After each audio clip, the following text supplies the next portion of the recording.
नटाव, जय भीमवाली दागिन्याने किती नटाव,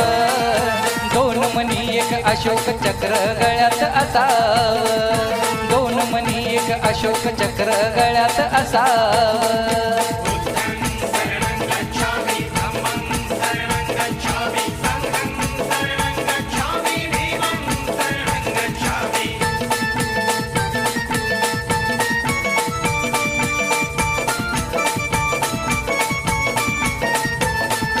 नागपुराला जाऊ आणि दीक्षाभूमी पाहू, चल नागपुराला जाऊ आणि दीक्षाभूमी पाहू, पांढरत पातळ पांढरी चोळी पूजेला बसावं,